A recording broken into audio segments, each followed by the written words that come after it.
you can still be prosecuted and go to prison. And if you take your child to your home country and then you come back and say, oh my God, I wasn't there, I didn't know about this, my family member took my child and have them mutilated unbeknown to me, you will still face prison because of that. The type 3 is where they'll take the vagina lips. This is the vagina lips of the woman. They'll put it together and they'll take a needle and a thread and they'll sew it up. They'll stitch it up and they'll leave a tiny passage like that for that woman to pass her urine. So her urine, menstrual flow, that's all. But otherwise, her vagina is all sewn up. And that. Okay, we are here again today, and you are seeing my guest once again. Yes, my beautiful boss lady. Yeah.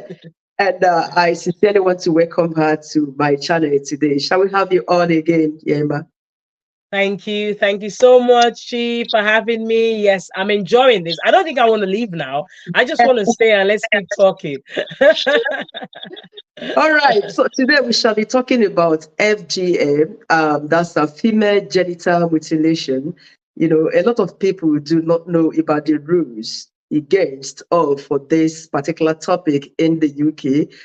Some parents, especially our grannies, aunties, who come for what is called omugwo, when a woman puts to bed and their grandma or their mother come all the way from Africa to look after the newborn baby and her daughter, sometimes the granny or the auntie might attempt to do something that is called genital mutilation by cutting off whatever,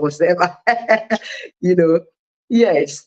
But some people do not know that this is not really allowed in this part of the world. This is why I brought an expert, somebody who is very much knowledgeable in this particular topic to discuss this today. Yes, Yema. Is FGM really illegal in the UK? Yes, Chi. Thank you for that question. FGM is illegal in this country. And I think a lot of times when people come here, they're not aware that FGM is illegal. It is illegal. It has been illegal for many years in this country. And unfortunately, they did not have a prosecution until quite recently when currently there's a Ugandan woman who mutilated her 3-year-old who is actually now serving time in prison. But it is illegal in this country. And also, if you mutilate a child in this country, you can go to prison. If you take your child out of the UK and take them to your home country and have them mutilated, have them go through FGM, and you come back with them, you can still be prosecuted and go to prison. And if you take your child to your home country and then you come back and say, oh my God, I wasn't there, I didn't know about this, my family member took my child and have them mutilated unbeknown to me, you will still face prison because of that. So it is illegal in this country and you shouldn't be doing it. 1 second. Can I ask on behalf of the people as well? Because now I have a child in the UK, isn't it? And I'm not even British. I take my child home to my home country and have that done in my home country. Is that a problem? Because my child is not even British, I'm not British. So I came back to the UK after doing that in my home country. How is that a problem? Your child does not have to be British for that child to be safeguarded. Your child doesn't. I mean, it's the same like what we talked about with social services. Some kids are not British, but still, social services still care about what happens to those children. So whether your child is British or not, for the mere fact that you are living in this country, you take your child, you go back to your country, you have that child mutilated, and then you bring back that child into this country, that's when you'll be prosecuted. Now, if you take your child, you relocate to your home country, you have your child mutilated, you stay in your country, you never come back here, then that's a different thing because you've moved back to your home country. So it depends whether in your home country, whether it's illegal, whether it's accepted. But as long as you are living in the United Kingdom, you are here, and then your child goes to school in this country, and then you take that child either during the school holidays or either during a vacation or whatever, you go on holiday and then you say, oh well, my child is not British, so it doesn't really matter, the law doesn't apply to my child. The law does apply to your child because your child is living in this country, and as long as your child is in this country going to school in this country, yes, you will be prosecuted because of that. British or not, you will. Let me raise my hand again. Yes. I ask again, what if my mom or my granny, who visited on Omugo, you know what Omugo is? Omugo, looking after a newly born woman, you know. Okay. Here we Nigerians, when a woman gives birth, sometimes the auntie would come from Nigeria Yeah. or the grandma or the mother to take care of the newborn baby. Assuming my granny, just like when Ayo gave birth, the Yes. mom came from And then the Nigeria. mom came. Yes. Yeah, that's Yes. Ogogo time. So what Yes. if, a mother that came from Nigeria decides to like do this thing in the house? Will anybody find out? You know, because, back home, old mothers, they can do that without taking the child to the hospital. So what if she Hmm. does the mutilation right inside the comfort of their home? Hmm. How would anybody know? Well, that is why in this country, when you give birth to a child in this country, you have the midwives come to your house. Every pregnant woman in this country has a midwife. Okay. When you give birth to your child, the midwife will come to your house. They will come for your first visit to come and see the setting of the house, see the kind of environment this baby is living in. They will see that. That's why you have regular checks where you take your child, they weigh the child, they check the child. Now, things like that, obviously, they're going to be checking. They're not going to be checking for FGM. But one thing which is for sure is this: when you're pregnant, as a woman, you're pregnant here in the system.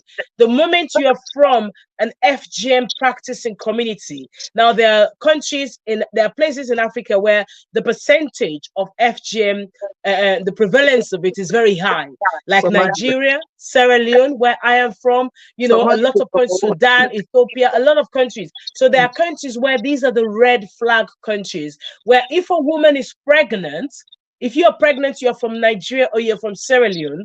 Nowadays, when you're pregnant, there's a time when they ask you whether you've had FGM done. So it's a routine thing that they'll ask you as a pregnant woman. And the reason why they ask you if you've had FGM done is one, so that they can know how to support that woman. Like if she's had FGM done, they know she's going to have complications during childbirth, so that they does it can prepare that really? woman. So that moment when you say, yes, you've either had FGM done or no, you've not, you come from an FGM practicing community, then, there's a red flag where they need to watch that woman as well as that child. They need to keep an eye on that child, because the tendency for that woman who comes from Nigeria or Sierra Leone or countries where the prevalence of FGM is high, the tendency for that woman to then take that child and mutilate that child is very high. So these are the at risk group, where you might not know it, but they will be checking, they'll be watching to just see how things are going. If you have a visitor coming in, if you have a grandmother coming in or an aunt coming in, they're going to want to know, when is she coming, or how is she coming, how long is she going to stay, and they're going to be checking, they're going to be asking the questions that are necessary to ask. Why? Because you are having your mother coming over, you have had FGM done, you're a pregnant woman, and now you're having a daughter. So if you're having a daughter and your mother is coming to visit, it's a red flag. It's a red flag for social services to want to know, to make sure that child is safe. So you might Okay. not even know it, but in the system, they know you've had FGM done. They know you've come from an FGM community, because they would have asked you during your pregnancy. You mentioned something, does FGM really affect childbirth? I mean, the delivery, because Yes, FGM most does. women may not know, Yes. does it really have Now, any let me just say this, because I'm sure there are women out there who might watch your video, Chi. They have no idea what we're talking about. They don't know what FGM is. So, FGM, female genital mutilation, is where normally some people want to make it easier and say it's the equivalent of male circumcision, but we don't say it's the equivalent of male circumcision, because it is a circumcision where they circumcise the women, but they don't circumcise them; they mutilate them. Because basically, what happens is this: they cut off the clitoris of a child, of a girl child or a woman. So that's what they do. They cut off the clitoris. And the reason why they cut off that clitoris is because of cultural reasons. Nothing, let me say, nothing to do with religion, because there are some communities where they say, oh, it might be religious. No, FGM has nothing to do with religion at all. It's just about culture. My grandmother did it. I'm doing it. My daughter is going to do it. That's how it is. It's been passed on. It has no health benefit at all. It is just about, in some communities, marriageability, because there are some communities where men will not marry women who are not mutilated, because the Wow. belief is by a woman being mutilated, they've cut off the most sensitive part of that woman, her clitoris, which means she's not going to be a promiscuous woman. She's not going to be having feelings and sleeping around. That's the belief. That's what they believe. That's why they do that. Not realizing by doing that, they've actually taken every feeling away from that woman. So she's not just going to not cheat, but she's not even going to enjoy sex. And Yeah. FGM can lead to a lot of complications. Women die during childbirth. And the reason why nowadays, because even when I was pregnant, for my 3 kids, they asked me, have you had FGM done before? I said no. And lucky for us, for me, my mother went through FGM at the age of 7, which is the normal age where girls go through FGM in my community. My mother had it done at age 7. She's still living with the consequences of it. And she vowed that her kids, her daughters, will never go through FGM if she had daughters. And thankfully, she had daughters, 5 of us, 5 daughters, and none of us went through that horrific practice of FGM. There was a time when you want to go through it. Why? Because of the isolation, because of the abuse and the way you're treated. Just because you did not go through it, it made you want to actually go through it instead. But however, it is something that is bad that no parent should have to put their children through just because of culture. So that is why it causes a lot of death sometimes during childbirth, because you have countries like Sudan, Ethiopia, Eritrea, where they have the type 3 FGM, which is, I don't want to say the severe form of FGM, because even the type 1, which is the cutting of the clitoris, is painful and it is bad, it is horrific. But you have the type 3, which is called the infibulation. The type 3 is where they'll take the vaginal lips. This is the vaginal lips of the woman. They'll put it together and they'll take a needle and a thread and they'll sew it up. They'll stitch it up and they'll leave a tiny passage like that for that woman to pass her urine. So her urine, menstrual flow, that's all. But otherwise, her vagina is all sewn up. And that's the type 3. So that is why nowadays, when women are pregnant, ever since the mandatory reporting of FGM came into effect in this country, when women are now pregnant, they will ask you, have you had FGM done? Are you coming from an FGM practicing community? Just so that they know. Because why?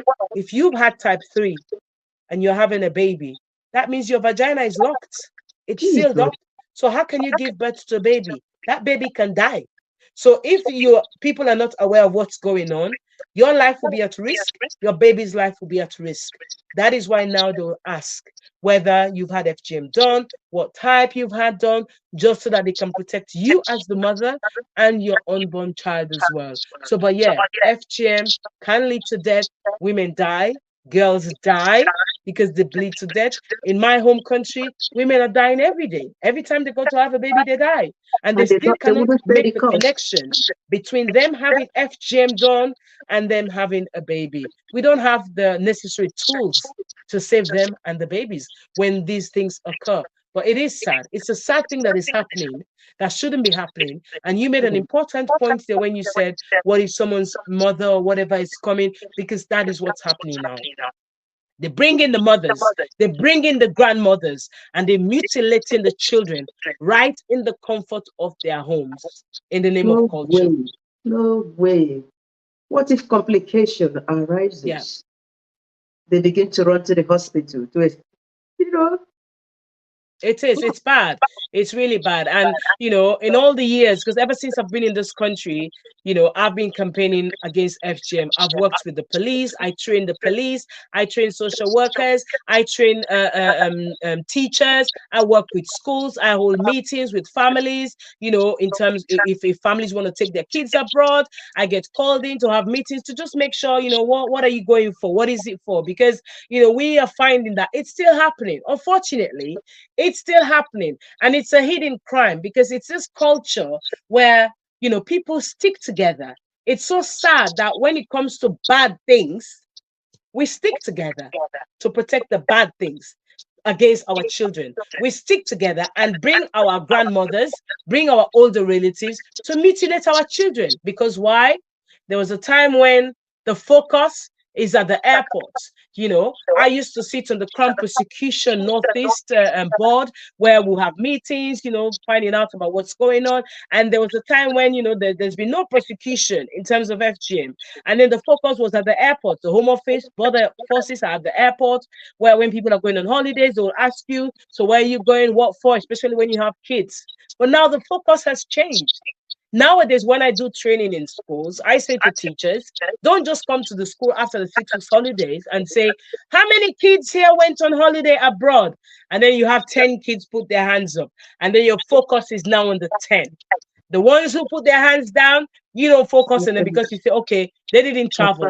They didn't go anywhere. They're not at risk. Now, the ones who don't raise their hands, they're the ones who are at risk because we bring in the cutters here. The people who do the cutting, we're flying them over now. So now you don't have to worry about those who did not go on holiday. Your worry is about those who travel to Africa. Whilst the real cutters, the real victims are now here in the UK. So it is sad. It's happening. Believe it or not, it is still ongoing. It's a hidden crime.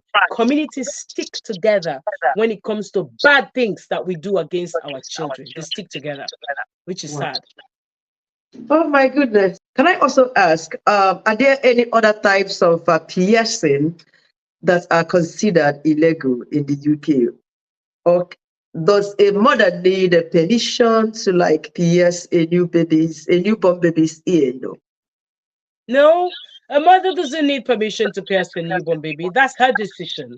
That's the mother's decision. I mean, in this country, you see, you know, new babies are born. It's entirely. You have mothers who say, no, I'm not going to pierce my baby's ears until they're older. But you don't need permission because I think it's just a cultural thing, you know, that when you have a child, a girl child, you can have their ears pierced. So, yeah. But obviously, you're not going to pierce it in the house.